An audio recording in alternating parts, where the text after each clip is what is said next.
Hello students.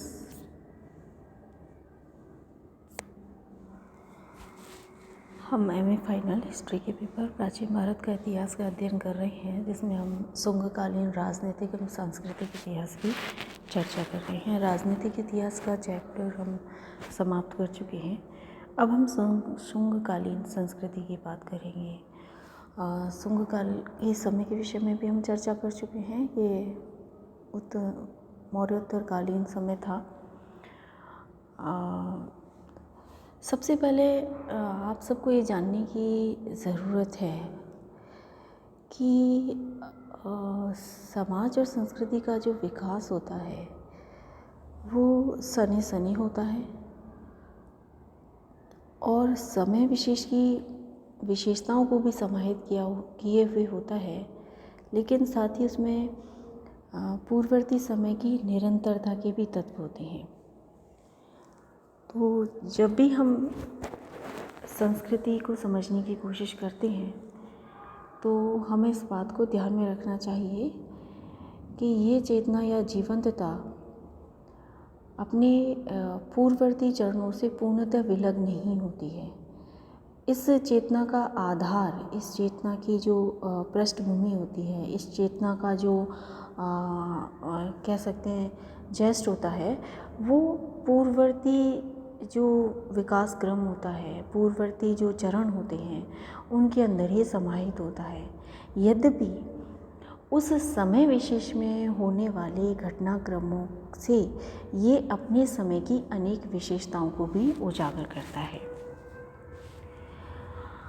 जैसा कि हम विगत लेक्चर्स में समझ चुके हैं कि शुंग शासनकाल भारत के इतिहास में महत्वपूर्ण स्थान रखता है और किन कारणों से रखता है, उन कारणों की चर्चा हम कर चुके हैं। उसके साथ ही हम ये कहेंगे कि शुंग जो काल था वो भारतीय संस्कृति की दृष्टिकोण से भी महत्वपूर्ण था और मौर्य साम्राज्य के ध्वंसावशेषों पर न केवल शुंग शासकों ने अपने साम्राज्य की स्थापना की, अपितु उनकी जो व्यक्तिगत वैदिक संस्कृति में निष्ठा थी, उसके आदर्शों को भी प्रोत्साहित किया। तो इस संदर्भ में हम कह सकते हैं कि उनका शासनकाल वैदिक पुनर्जागरण का काल था। हालांकि ये एक चर्चा का या एक बहस का विषय हो सकता है, क्योंकि बौद्ध धर्म भी शासनकाल में उतना ही फ्लरिश हो रहा था, उसी प्रकार से जैसा उसके पूर्ववर्ती चरणों में हो रहा था। उसके संगठन, उसका स्थापत्य, उसकी कला विकसित हो रही थी। तो ऐसे में हम कह सकते हैं कि इस काल में सभी धर्मों, समुदायों और संस्कृतियों का प्रसार हो रहा था। जब हम शुंगकालीन समाज या सामाजिक जीवन या समाज व्यवस्था की बात करते हैं तो निश्चित ही अपने पूर्ववर्ती समय की भांति ही ये समाज भी वर्णाश्रम व्यवस्था पर आधारित था और इस काल में भी समाज की यदि हम बात करें तो जो तत्कालीन जातक ग्रंथ हैं, मनुस्मृति है, अन्य स्मृतियाँ हैं और अन्य जो धर्मेतर साहित्य है, वो भी इस काल की सामाजिक व्यवस्था का चित्रण इसी आधार पर करता है कि किस प्रकार से न केवल वर्णाश्रम व्यवस्था प्रचलित थी, बल्कि परंपरागत 4 वर्णों के स्थान पर समाज में अनेक नई जातियों का उद्भवन हो चुका था। वो सामाजिक व्यवस्था में स्थान पा चुकी थी। वहीं बौद्ध और जैन परंपरा में श्रवण, श्रावक,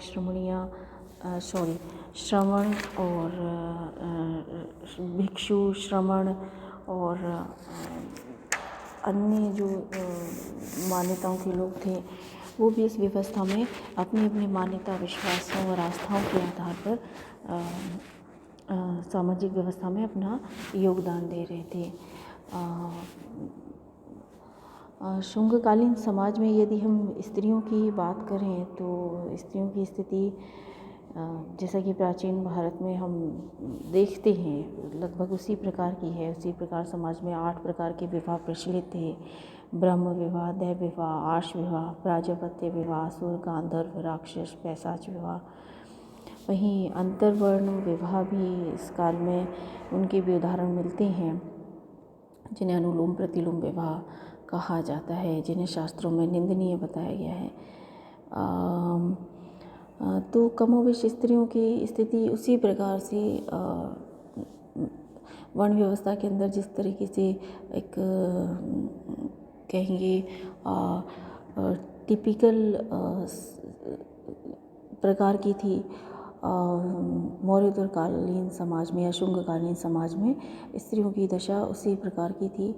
बाल विवाह का प्रचलन था। मनुस्मृति में कन्या का विवाह 8 से 12 वर्ष की आयु में किए जाने को अच्छा बताया गया है। तो विवाह की आयु घटना स्त्रियों की शिक्षा पर प्रतिकूल प्रभाव डाला है और उससे स्त्रियों की दशा में कोई बहुत अच्छा सुधार आया होगा या अच्छा प्रभाव पड़ा होगा ऐसा प्रतीत नहीं होता है। उनके लिए जो नियम कायदे स्मृति साहित्य बतलाता है उससे कहीं से नहीं लगता कि उनकी जो दशा थी या अवस्थिति थी उसमें किसी प्रकार का विकास हो रहा था। जब हम आर्थिक जीवन की बात करें तो इस समय भी कृषि और पशुपालन ही आर्थिक जीवन के प्रमुख आधार थे। वैश्य वर्ण के लोग कृषि और पशुपालन के व्यवसाय से जुड़े हुए थे। साथ ही देश में अनेक प्रकार के व्यवसाय और उद्योग धंधों का प्रचार प्रसार हो रखा था। बौद्ध ग्रंथ मिलिंद पन्हो हमें अनेक व्यवसायों का अनेक श्रेणियों का उल्लेख बतलाता है। श्रम विभाजन का सिद्धांत प्रचलित था। व्यवसायों में भी आनुवांशिकता के सिद्धांतों की परिपालना ही होती थी। प्रमुख नगरों में व्यापारियों और व्यवसायों की अनेक श्रेणियां बनी हुई थी। जातक ग्रंथ 18 श्रेणियों का उल्लेख करते हैं और इन श्रेणियों के अपने अलग व्यावसायिक नियम होते थे जिनकी अनुपालना समाज के अंतर्गत की जाती थी। देश में व्यापार उन्नति पर था इस समय। पाटलिपुत्र, कौशाम्बी, वैशाली, हस्तिनापुर, वाराणसी, तक्षशिला जैसे प्रमुख व्यापारिक नगर थे। तो दूसरी ओर भृगुकच्छ, सुपारक, ताम्रलिप्ति जैसे प्रमुख व्यापारिक बंदरगाह भी इस काल में अवस्थित थे और इन बंदरगाहों से समुद्री व्यापार होता था और ये व्यापार देशीय और अंतर्देशीय दोनों प्रकार का होता था। समुद्री व्यापार के लिए बड़े बड़े जहाज़ों का निर्माण होता था। इसे पोत निर्माण इस काल का प्रमुख व्यवसाय प्रतीत होता है।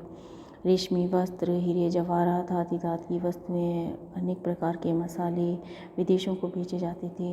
व्यापार विनिमय में नियमित मुद्राओं का प्रयोग होता था। स्वर्ण मुद्राएं, ताम्र मुद्राएं जो और चांदी की सिक्के प्रचलन में थे। तो इस प्रकार से आर्थिक स्थिति की बात करें तो अभी भी ये समृद्धि का ही चरण था या आर्थिक दृष्टिकोण से समाज उन्नति की ओर अग्रसर था। हर एक प्रकार से समाज की आर्थिक उन्नति हो रही थी।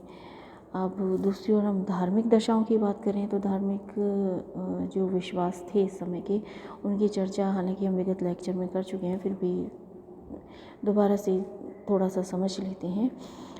शुंग शासकों का व्यक्तिगत धर्म वैदिक धर्म में आस्था थी और उसके लिए उन्होंने अश्वमेध यज्ञ जैसी परंपराओं को पुनर्जीवित किया और अनेक वैदिक नियमों के प्रचार प्रसार या पालन का प्रयत्न किया। लेकिन जब समाज की हम बात करते हैं तो समाज में सभी धर्म उसी प्रकार से फ्लरिश हो रहे थे जो इससे पहले विकसित विकास कर रहे थे। बौद्ध धर्म की उन्नति के अनेक प्रमाण इस काल में मिलते हैं। जैन धर्म अपनी पूर्ववर्ती अनुरूप ही प्रसार हो रहा था। अनेक अन्य विश्वास और समुदायों का अपना प्रसार हो रहा था। ब्राह्मण धर्म अपने आप को या वैदिक धर्म अपने आप को प्रतिष्ठित कर रहा था। स्मृति साहित्य जैसे विधि विधानों की रचना इस काल में हुई और अनेक प्रकार से समाज की पुनर्गठन और संगठन और संरक्षण के प्रयत्न इन विधि विधानों के माध्यम से किए जाने का प्रयत्न किया गया। भागवत धर्म मध्य भारत में काफ़ी प्रचलित था। इसकी पुष्टि हेलियोडोरस के विधि शास्त्रम लेख से होती है, जहाँ भागवत धर्म को मध्य भारत का प्रमुख धर्म और उसका काफ़ी प्रसार था, इसकी पुष्टि होती है। इस प्रकार से कुल मिलाकर ये काल धार्मिक सहिष्णुता का काल था और सभी विश्वास, सभी विचार और सभी धर्म अपना अपना प्रसार कर रहे थे। अब संस्कृति का महत्वपूर्ण पोषण होता है भाषा एवं साहित्य। तो इस युग में भाषा और साहित्य का विकास काफ़ी हुआ है। शुंग काल की विशेषता है कि संस्कृत भाषा का काफ़ी अधिक विकास हुआ, पुनरुत्थान हुआ। इस वंश के राजाओं ने संस्कृत को पर्याप्त प्रोत्साहन दिया, तो अब संस्कृत काव्य की भाषा न रहकर लोक भाषा के रूप में प्रसारित और प्रचारित होने लगी। महर्षि पतंजलि इस काल के प्रमुख विद्वान थे और उन्होंने पाणिनि के सूत्रों पर एक महाभाष्य लिखा और महाभाष्य में